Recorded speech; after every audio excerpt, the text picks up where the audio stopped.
Let's have a look at the compressor. Okay, so we're going to go to audio effects, into dynamics, into compressor. Now I've just recorded this little vocal. It's terrible, so I'm sorry about it, but I just wanted to show you the difference between volumes here and something really small. So basically what a compressor does, it reduces the gain and the dynamic range, right? That's a fancy way of saying that it takes what's the lowest volume and brings it up, and takes the highest peak volume and brings it down. That's the threshold. Okay, so compression is basically just squashing a sound together so the volumes equalize a little bit. Not a graphic equalize, but they just come together a little bit more. And the best way I can show you that is by doing it. So let's have a little look at what it does. The threshold slider sets where the compression begins. So the signal above the threshold, they're all attenuated. So basically wherever the lowest volume is, that's when the threshold is going to start kicking in. All right. Now let's have a look down here. So the ratio up here is basically the intensity of the squash. So a 4:1 ratio means usually the higher the value, the more intense it'll be. Okay, so if you just leave it on 4:1 for the moment.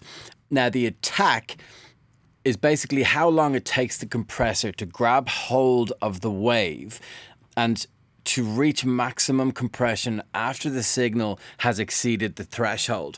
Now that's basically, you know, the layman's terms for it. But if you imagine this is a little Pac-Man's mouth going yum, yum, yum, yum, yum, yum, yum. So it's basically how quick the compressor will grab onto the sound and compress it as fast as physically possible or as slow. Yum, yum, yum, yum, yum. Okay. So the release is how fast or slow the compressor releases the effect, and how fast the compressor will return to no compression state. So basically, how quick or slow it's going to release the compression. Let's have a look at how the dynamic range works on the compressor. So this is a very, very simple vocal. What you gonna do, baby? What you gonna say? What you gonna say? Okay, it's very, very terrible. So let's get the compressor onto this. Let's bring it down, threshold a little bit. What you gonna do, baby?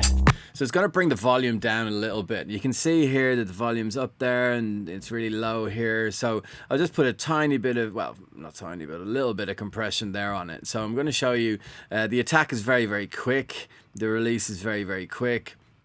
Now I'm just going to freeze that just for argument's sake to show you. So edit, freeze track. Freezing is great. And then I'm just going to make another audio track, bring this down and show you the difference once there's a compressor on it. Bring that down, and now you can see that the audio files have actually, they're actually a bit more even. What you gonna do, baby? What you gonna say? What you gonna say?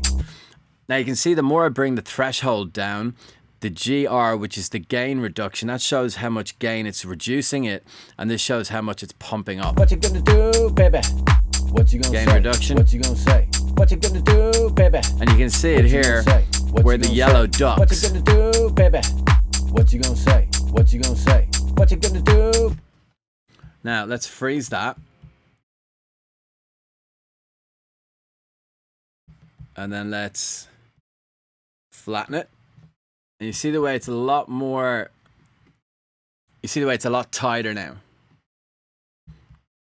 What you gonna do, baby? What you gonna say? What you gonna say? Let's compress it again. Let's put a nice shelf on it, nice tight threshold. We'll do it again. We'll just do it in 10 so you can see. Do, baby? What you gonna say? What you gonna say? What you gonna do, baby? Now let's go edit, freeze track, and then edit, flatten track. And there again, it's gain reduction. What you gonna do, baby?